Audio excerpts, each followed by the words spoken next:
जय परमेश्वर भाइयों, हिंदू मुसलमान अंग्रेज सभी देवता लोगों को जय परमेश्वर भाइयों। तो भाइयों 7 9 10 महाराज लिखी किताब जगत हितकारिणी पेज नंबर 203 से पढ़ करके सुनाते हैं भाइयों।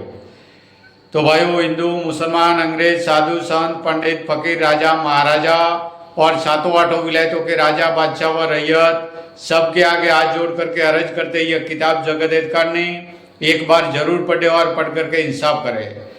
तो यह किताब इंसाफ के वास्ते भाइयों सभी संसार के लोगों को पढ़ करके सुनाते हैं। तो भाइयों हिंदू मुसलमान अंग्रेज सभी भाइयों से अर्ज करते हैं। तो भाइयों यह किताब पढ़ करके सुनाना हमने हमारा फर्ज समझा है। तो भाइयों यह किताब 7 9 10 महाराज के मुलजी होने के नाते पढ़ करके परमेश्वर के लेके सुनाते ताकि इस किताब का भाइयों इंसाफ होए तो दुनिया में अमन चैन कायम हो जाए। जय परमेश्वर भाइयों। तो सभी देवता लोगों को अर्ज है जरूर यह किताब जगत हितकारिणी पढ़े और पढ़ करके इंसाफ करे। राजा महाराजा भाइयों सबको अर्ज करते, सब संसार को अर्ज करते इस किताब जगत हितकारिणी को जरूर पढ़े और पढ़ करके भाइयों इंसाफ करे। जय परमेश्वर। वो किताब मुफीद आम मौसुम जगत हितकारिणी अज तस्नीफ 7 9 10 मूत वतन मुल्क मारवाड़। यह जगत हितकारिणी जिसको श्री अनूप दास प्रिंटिंग प्रेस छावनी अनंतपुरा में छाप के प्रसिद्ध किया। तारीख 17 अप्रैल सन 1909 जब वैशाख वदी 12 सम्मत 1965। जय परमेश्वर भाइयों। पेज नंबर 203 अपना नाम क्यों चोड़े आने देवे। यह तो सौदागर महाजनान के जाल की किताबें है। सो इन्होंने अपना नाम चोड़े ना आने के वास्ते अपने नाम किताबों में नहीं लिखे और हिंदू मुसलमानों के बुजुर्गों का नाम लिख दिए। और जो किताबें जाल की इन सौदागर महाजनान के घरों में उनमें भी नाम हिंदू मुसलमानों के बुजुर्गों का ही लिखा हुआ है। बनियों के बुजुर्गों का किताबों में नाम भी नहीं।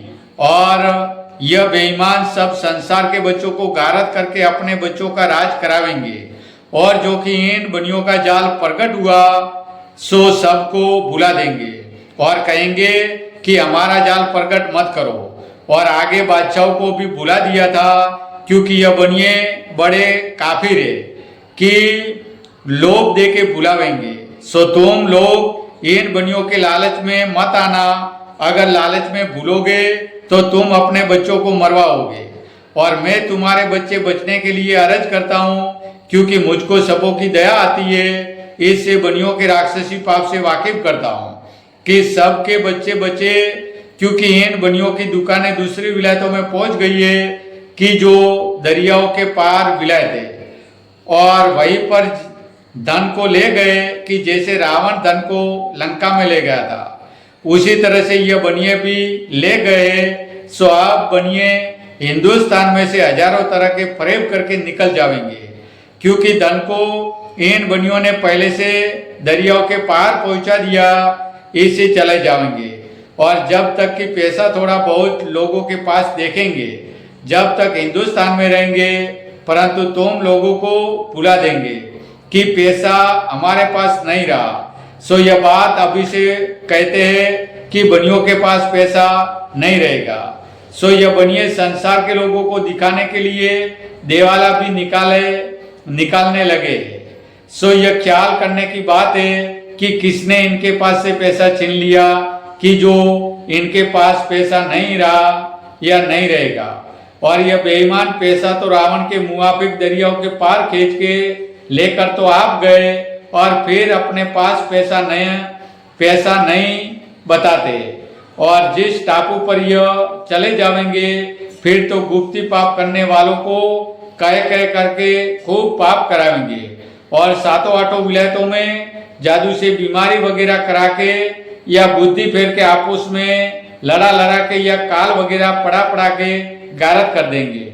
और जब सब विलायतों में थोड़े से आदमी रह जाएंगे जब यह जान जाएंगे कि अब कुल विलायतों में हमारे से कोई लड़ने के लायक नहीं है जब कुल विलायतों में अपना राज करेंगे।